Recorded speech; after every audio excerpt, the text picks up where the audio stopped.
Kapayapaan po ang sumaating lahat, mga giliw naming mga taga-subaybay. Isang napakahalagang araw na naman po ang sa ating ipinagkaloob ng ating Panginoon Diyos na dapat nating ipagpasalamat.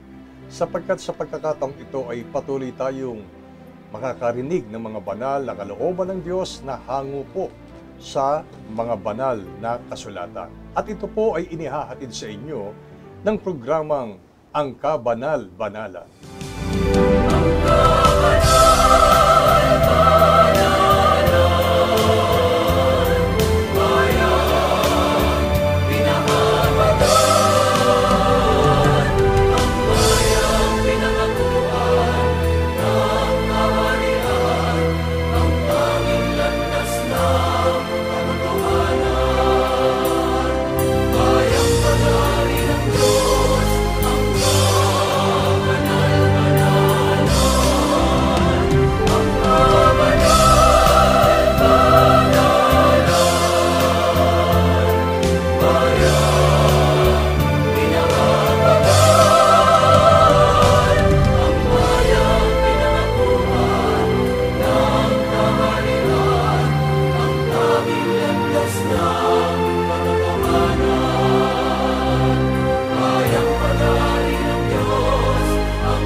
Ako po ang inyong lingkod, kapatid na Benhanan, at sa pagkakataong ito ay makakapiling natin sa ating talakayan ang ating minamahal na kapatid na Neraya.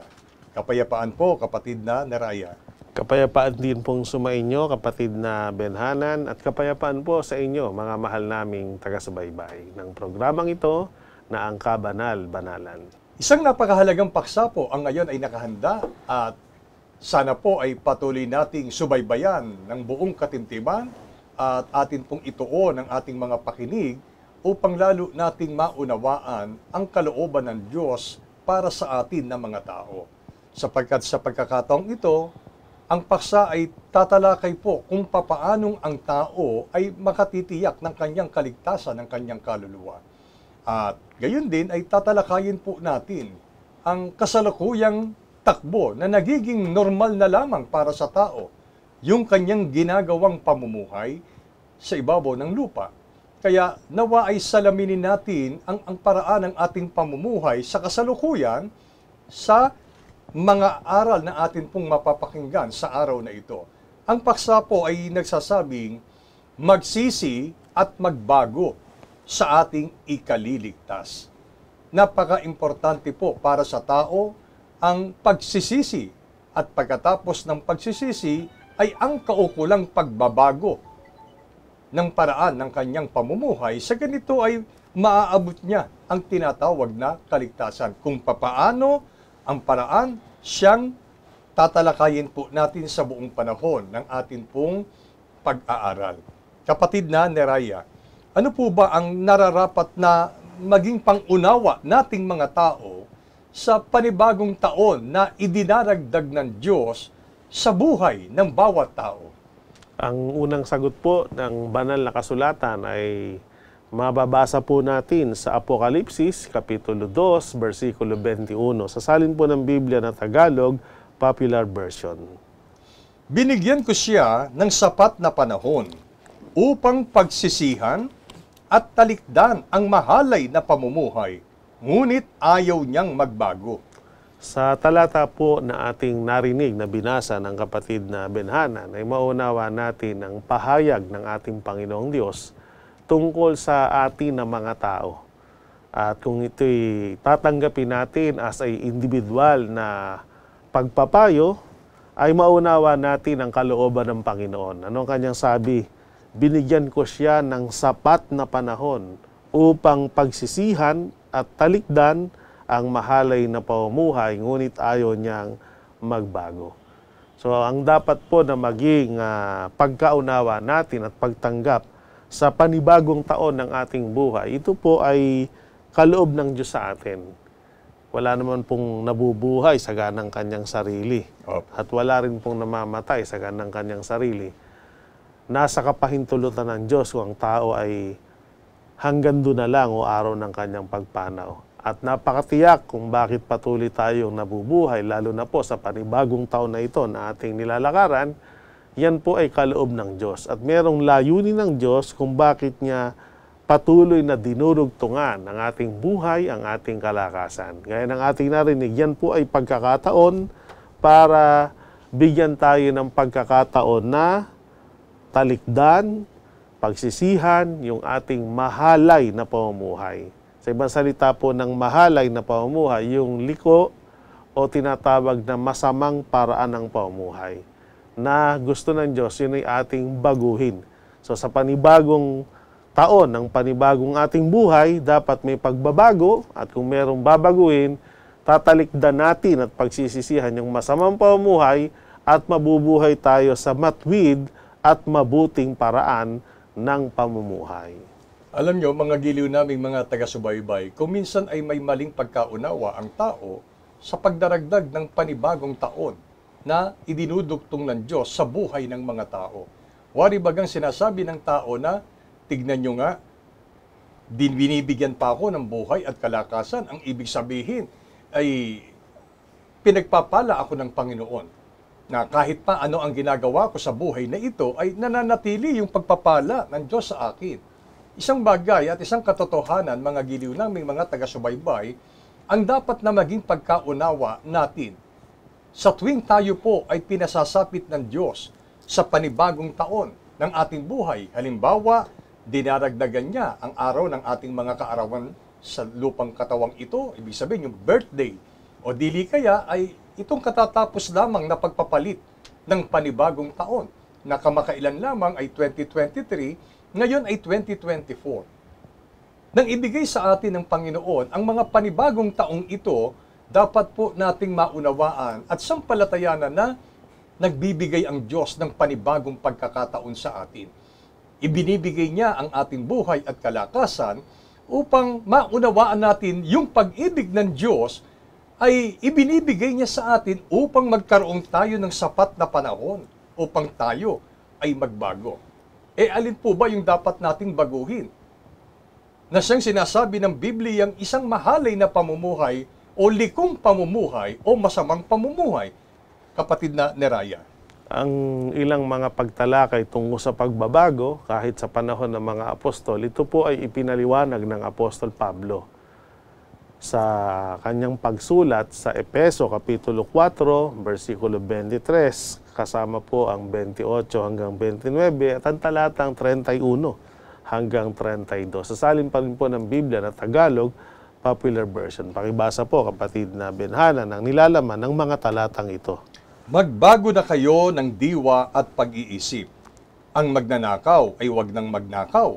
Sa halip, magtrabaho siya at gamitin ang kanyang kamay sa anumang gawaing marangal upang may maitulong sa mga nangangailangan. Huwag kayong gumamit ng masasamang pananalita. Sikaping lagi na ang pangungusap ninyo'y yaong makabubuti at angkop sa pagkakataon upang pakinabangan ng makaririnig. Alisin na ninyo ang lahat ng sama ng loob, galit at puot. Huwag na kayong mambubuliyaw, manlalait at mananakit ng damdamin ng kapwa.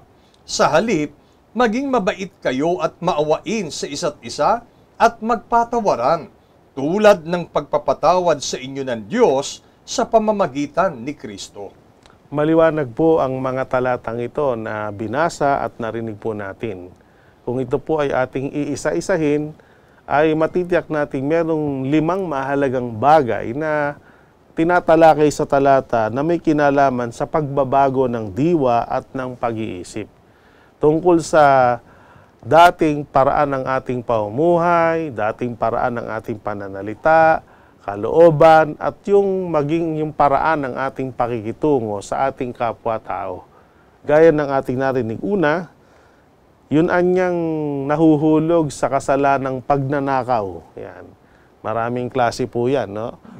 Ay bilang pagbabago na dapat ng mangyari, yung magnanakaw, wag na anyang magnanakaw pa.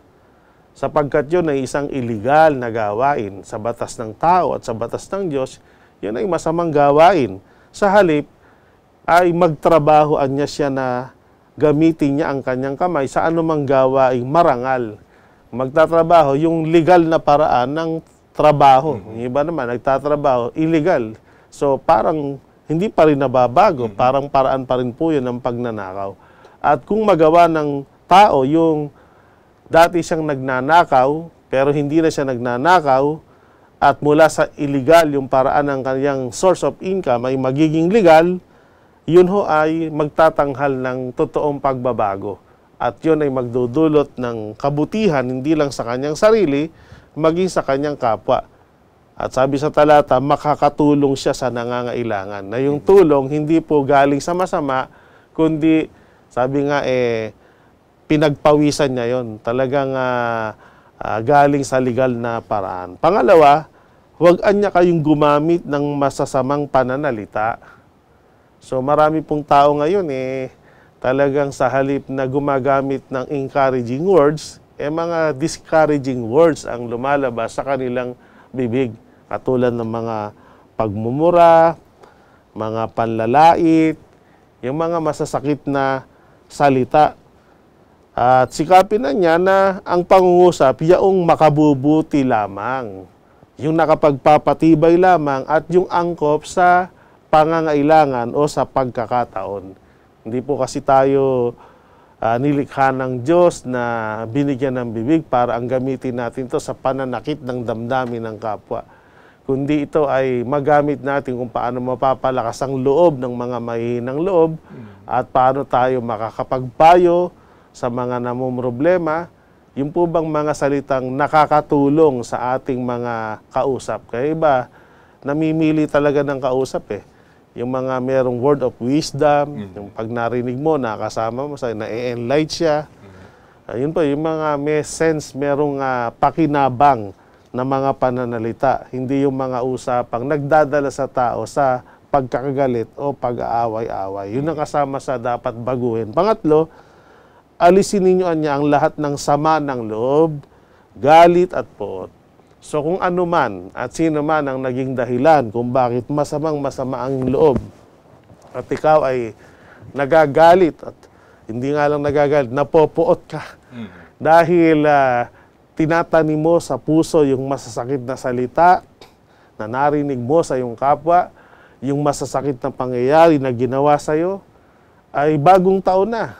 Kumbaga, dapat mag-move on na tayo.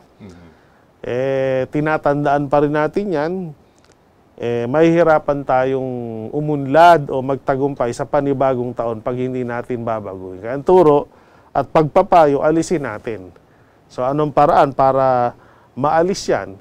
So, magpatawad tayo mula sa ating puso para patawarin na natin yung mga nagkasala sa atin. At kumbaga sa cellphone, yung mga masasamang message, i-delete na natin para hindi na po natin nababasa yan. Hindi rin po tayo matutulungan yan. Pang-apat, huwag niya kayong mambubulyaw. Ito naman yung paraan ng pangitungo. Bagong taon So kung dati masyado kang mainitin ng ulo, galit ka ng galit, at minsan kahit maliliit na bagay lang, hindi mo pinapalagpas, at madali kang ma-high blood sa mga kasama mo sa trabaho, sa eskwelahan, sa bahay, at nag-uudyok sa iyon para mambulyaw na kung sa'yo gagawin yon, hindi rin naman maganda, di ba? Minsan kasi ayaw ilagay ng tao yung sarili niya sa kanyang kapwa Minsan hindi niya nakikita yung kasama ang dulot ng palagi na lang galit o palagi na lang nambubulyaw. Kung ikaw kaya yung laging pinapagalitan, ikaw yung laging binubulyawan, ano kaya magiging dating sa'yo? So, ang tendency, lalayo ka sa mga tao. Kaya karamihan ng taong mga mainitin ng ulo, nilalayuan ng mga tao yan para hindi na marinig yung pambubulyaw. Babaguhin po yon. At yung mga mahilig manlait, manakit ng damdamin ng kapwa, kasama yun sa babaguhin. At pang-lima, bilang huli, sa halip, maging mabaitan niya kayo at maging maawain sa isa't isa at magpatawaran. Pare-pareho namang may pagkakamali, pare-parehong may kasalanan, magpatawaran tayo. At pare-pareho namang sabi nga, hindi pa ganap na perpekto, nagkakamali pa rin. So, katulad mo, inuunawa ka rin, matuto ka rin mangunawa. At yung pagtrato, di ba, mas nagugustuhan natin yung taong mabait ang paraan ng pagtrato sa atin, ganun din natin dapat tratuhin yung ating kapwa-tao, maging mabait. So, yun po. Kaya, ito pong 5 bagay na ito, makakatulong ng malaki para mag-self-evaluation tayo. Paano ba ako nagsalita, nakitungo, na hinandle yung kalooban ko, yung puso ko noong nakaraang taon? Ano yung mga masasama at hindi kasang-ayon sa kalooban ng Diyos na dapat kong baguhin? So ito po ay gabay natin para sa kalooban ng Diyos na kung makita natin nahulog tayo sa mga ganong masasamang salita, masamang isipan, masamang gawain, kailangan na po nating pagsisihan yan, talikdan at magbago tayo para sa ating ikabubuti. Mga giliw naming mga taga-subaybay, ang nabanggit ng kapatid na Neraya ay ilan lamang sa mga masasama at likong paraan ng pamumuhay ng tao sa mundong ito. Hindi naman porke hindi nabanggit dito kung ano man ang ginagawa mong hindi karapat-dapat ay pwede mo nang sabihin, buti na lang hindi nabanggit ng kapatid na Neraya. Basta't alam po natin sa ating puso na yung ginagawa natin ay naghahatid sa atin sa isang masamang paraan ng pamumuhay, ay hinihikayat po na tayo na baguhin na natin yon. Kalimutan na natin yon. At ang isang numero 1 dapat natin ingatan sa ating kalooban na dapat nating baguhin ay yung paraan ng pagpapatawad po natin. Meron po tayong pamantayan alinsunod sa talatang nabanggit, ang sabi ng Biblia ay magpatawad tayo gaya ng pagpapatawad ng Diyos sa atin sa pamamagitan ni Kristo. Meron kasing mga tao na sa bibig lamang nagpapatawad, pero sa kaibuturan ng kanyang puso, nananatili yung galit at puot. Alam niyo po, tayo rin, gaya ng pinarurusahan mo, mga giliw naming taga-subaybay, pagka iningatan mo sa iyong puso ang galit at puot sa iyong kapwa, yung kagalit mo, yung kinapopuotan mo, nakakatulog ng mahimbing yun. Ikaw naman, dahil yun ang laman ng puso mo, nababagabag ka sa araw-araw ng pamumuhay mo. At pag hindi mo binitiwan yun, hindi tayo nag-move on, hindi tayo nagpatawad, tayo rin po ang maaapektuhan. Kaya ngayon ay hinihikayat po tayo. Ano man yung ginagawa natin na hindi ayon sa kalooban ng Diyos, talikuran na po natin yon. Mag-move on na tayo. Ngayon, maraming tao ang nagsasabi, pinagsisisihan ko ano man yung aking mga nagawa na masama sa aking kapwa, nagawa kong masama laban sa paningin ng Panginoon. Alinsunod sa Biblia, kapatid na Neraya, paano nga bang mapatutunayan ng tao yung katapatan ng kanyang pagsisisi at pangangako ng pagbabago sa kanyang buhay? Ang sagot po ng Biblia, mababasa po natin sa Job, Kapitulo 34, versikulo 32. Yaong hindi ko nakikita ay ituro mo sa akin. Kung ako'y nakagawa ng kasamaan, hindi ko na ito gagawin pa. Narito po ang mabuting halimbawa ng paraan ng pagtanggap ng ating mga pagkakamali o pagkakasala at gabay natin para sa totoong pagsisisi at pagbabagong buhay. Gaya ng ating narinig, yung hindi ko nakikita, minsan hindi tayo conscious dun sa bagay na ginagawa natin na nakakapanakit na pala tayo. Hindi pala kasang-ayon sa kalooban ng Diyos, pero bunga ng ating kapwa-tao na nagsasabi sa atin, lalo na bunga ng pakikinig natin at pagbabasa ng banal na kasulatan, ay naunawa natin na yung pala'y hindi kasang-ayon sa kalooban ng Diyos, tanggapin natin. Minsan kasi mahirap magsisi at magbago ang tao kapag hindi niya matanggap na mali yung kanyang sinabi at ginawa. Mapapride ang mga taong gayon. So, pero ang tao pong may mababang kalooban, marunong siyang umamin, marunong siyang tumanggap ng pagkakamali, at bukod dito ay handa siyang magpa-correct, makinig ng payo, at handa niyang baguhin yung kanyang sarili. At meron siyang salita o pangako, buong katapatan niyang sinasabi na hindi ko na ito muling gagawin pa. So yun po ang tunay na kahulugan ng pagsisisi para makita yung katapatan. Meron naman kasi mga tao nagsisisi pero hindi naman nagbabago. O kaya nangangako pero madaling makalipot sa pangako. Kailangan po buong kababaan na tanggapin natin yung ating pagkakamali, magsisi tayo sa pamamagitan ng isang tapat na pangako at patunayan natin na hindi na natin sasalitain pa, iisipin pa at gagawin pa yung masasamang gawain ginawa natin. Sa halip magsasalita tayo ngayon, mag-iisip at gagawa na kung ano lang yung makabubuti sa ating kapwa, lalo na kung ano yung mabuti batay sa pamantayan ng ating Panginoong Diyos. Yun po, mga giliw naming mga taga-subaybay, una ay dapat ang tao ay may handang kalooban na tanggapin niya anuman yung pagtutuwid na sasabihin sa kanya. Maging ito ay mula sa kanyang mga magulang, sa kanyang mga guro, sa kanyang employer, o sa kanino mang tao na nakakasalamuhan niya. Napaka-importante po kasi kapag ka ang tao ay marunong tumanggap ng pagpapayo at pagtutuwid. At ang isang bagay pang napatutunayan niya rito ay yung kanyang kababaan ng kalooban. Kapag ka ang tao ay mayroong mapagmataas na pag-iisip, never na iaalaw niya na tumanggap ng anumang pagpapayo at paggabay mula sa kanyang kapwa. Kaya numero unong tinitignan po dito, ang pwede lang tumanggap ng pagkokorek, ng pagtutuwid, ay ang taong may mababang kalooban. Kaya dito ay hinihikayat po tayo. Kung tila sa tingin natin ay natatapakan ng ating pride, ng ating ego, kung tayo man ay napagsasabihan, hayaan natin na mabuhay tayo at maghari sa ating kalooban yung pagpapakababa ng kalooban. Sa ganitong paraan, makatitiyak tayo na handa nating gawin at sundin kung ano man yung pagtutuwid at pagtuturo na ibinibigay po sa atin. At kung makita natin, sabi nga kanina, yung ating mga maling paraan at mga likong pamumuhay, sikapin po natin na hindi na po ito maulit. Kasi yun nga, merong umaamin, pero pagkatapos na umamin at mangako na hindi na niya gagawin, paulit-ulit pa rin niyang nagagawa. At doon ay iniiiwas tayo ng mga pagtuturong ito.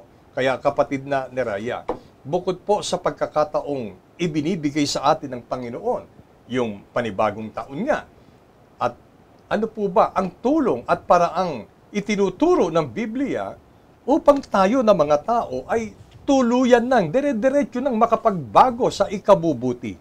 Ang sagot po ay mababasa natin sa Aklat ng Gawa ng mga Apostol, Kapitulo 2, versikulo 38, sa salin po ng Bibliang Tagalog, Popular Version. Sumagot si Pedro, pagsisihan ninyo't talikdan ang inyong mga kasalanan at magpabautismo kayo sa pangalan ni Hesukristo upang kayo'y patawarin at ipagkakaloob sa inyo ang Espiritu Santo. Ito po ang sagot para dun sa mga very much willing talagang magbago. Pero gustuhin man niyang magbago, nabibigo siya na magbago kasi nga ay ang kasalanan ay meron tong kapangyarihan para ang tao po ay alipinin. At hanggang buhay sa ating pagkatao na mamahayan, kapangyarihan ng kasalanan, mahirapan talagang magbago. Kaya bukod po sa pagkakataon na ibinibigay ng Diyos sa atin yung panibagong taon na ito para magbago, nagturo din po siya sa pamamagitan ng Apostol Pedro ng utos na kailangan nating gawin at mangyari sa atin na napakalaking tulong para tayo po'y makapagbago ng tuloy-tuloy. At alin nga po yun, bukod sa pagsisisi, bukod sa handang kaloobang talikdan yung anumang kasalanan, kailangan po nating maranasang mabautismohan. Sapagkat ang kapangyarihan ng bautismo, ito yung paraan para ilibing yung kasalanang namamahay sa ating puso.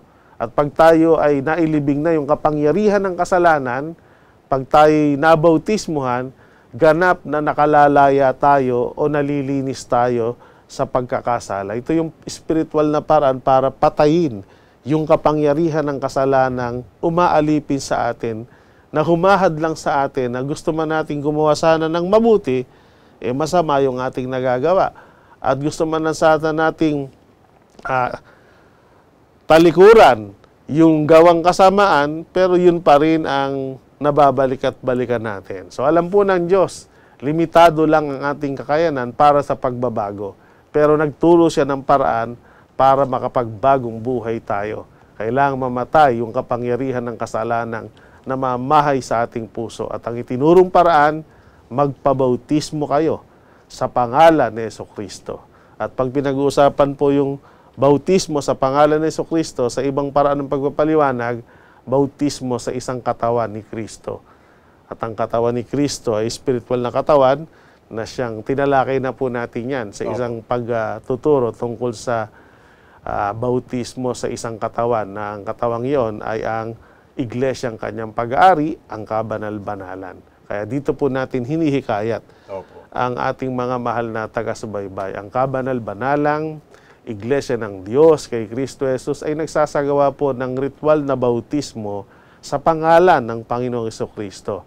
At ang ipinapangako po ng banal na kasulatan, kakamtin nyo ang kapatawaran ng inyong mga kasalanan at tatanggapin nyo ang kaloob ng Espiritu Santo na gagabay at mamamatubay sa atin tungo sa tunay na pagbabago, sa ikabubuti at ikaliligtas nating lahat.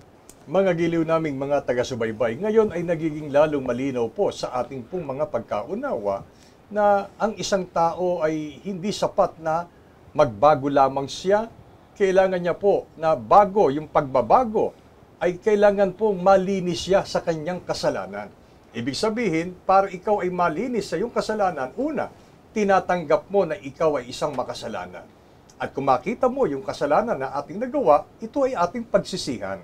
At pagkatapos nating pagsisihan, humingi tayo ng kapatawaran sa Panginoong Kristo Jesus. At ang kahayagan ng lubos na pagpapatawag sa atin ng ating Panginoong Kristo Jesus ay ang pagtanggap po natin ng bautismo sa kanyang pangalan. Sapagkat alinsunod nga po sa itinuturo ng Biblia, ang bautismo ay isang ritual na binigyan mismo ng halimbawa ng Panginoon nang siya po ay magkatawang tao. At ang mga kasulatan ay nagsasabi na samantalang ikaw ay inilulubog sa tubig, kalakip nun ay inilulubog na ang dati nating pagkatao. Na ayon kay Apostol Pablo, yung dating pagkatao na yon ay sumama ng sumama dahil sa kahalaya ng ating pamumuhay. At yun po ay malilinis lamang, mapatatawad lamang kung tayo po ay nagsisisi. At pagkatapos magsisi, sampalatayanan po natin yung aral na itinuturo sa loob ng kabanal-banalang iglesia at sa udyok ng pananampalataya, tayo'y tumanggap ng bautismo sa kabanal-banalang iglesia ng Diyos kay Kristo Jesus. Sa kabilang banda, kapatid na Neraya, sa kabila na ito ay naririnig ng ating mga taga-subaybay at hindi nagbigay halaga. Ibig sabihin, hindi siya nagsisisi. Ayaw niyang pagsisihan at wala siyang plano na baguhin o magbago. Ano kaya ang magiging epekto nito sa kanyang buhay? Ang huling talata po na ating babasahin para sagutin ang katanungan ay hindi po para hatulan yung ating kapwa-tao, kundi para ibigay yung pahayag ng banal na kasulatan. Ito'y pipasya ng Diyos sa mga taong ayaw magsisi, ayaw magbago. Sa Kawikaan, Kapitulo 29, versikulo 1. Sasalin pa rin po ng Biblia ng Tagalog, Popular Version. Ang taong ayaw magbago ay hindi maliligtas. Ang hindi makinig ng payo ay mapapahamak. Napakatiyak po nito. Hindi po kami humahatol, binabasa lang po natin kung ano yung nasusulat. Ano ang ating narinig? Ang taong ayaw magbago, hindi maliligtas. At ang hindi makinig ng payo, mapapahamak. Kaya ang pagsisisi at pagbabago ay para sa ikaliligtas.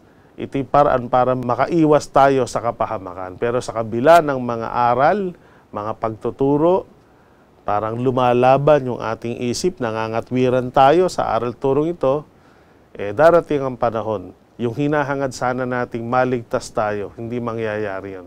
May pasya na po ang banal na kasulatan sa mga taong hindi magsisisi, hindi magbabago, yun po'y hindi maliligtas. At yung mga taong akala niya palagi siyang tama, dahil doon ay magaling siya sa ganang kanyang sarili, hindi na siya nakikinig ng side ng iba o ng payo ng iba, kahit payo na nga mula sa Biblia o sa banal na kasulatan ay ayaw pa rin tanggapin, ang magiging dulo ng buhay niyan ay pagkapahamak. Tandaan po natin, kaya tayo patuloy na binubuhay ng Diyos, hindi para ipadama sa ating okay lang sa Panginoon yung ginagawa mo. Sabi nga, kung hindi ka man nakakatanggap ng parusa, hindi ibig sabihin nun ay sinasang-ayunan ka ng Panginoon sa maling paraan ng pamumuhay na ginagawa mo. Kundi binibigyan tayo ng Diyos ng tsansa o ng pagkakataong magsisit magbago. Pero kung sa kabila nito, ayaw pa rin nating magbago, ang parusa ay dadating sa atin at mabibigo tayong kamtan ng kaligtasan at sa halip, magdudulot ito sa atin ng kapahamakan.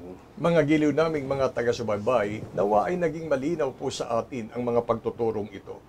Ang layunin po ng paksang araling ito ay hikayatin po namin kayo na dumating tayo sa isang tamang pagpapasya na sa harap ng Panginoon ay ipangako natin ang lubos na pagsisisi at pagbabago sa pamamagitan po ng pagtanggap natin ng banal na bautismo sa banal na katawan ng ating Panginoon na siyang kabanal-banalang iglesia ng Diyos kay Kristo Jesus, sapagkat ayaw ng Diyos na may mapahabak.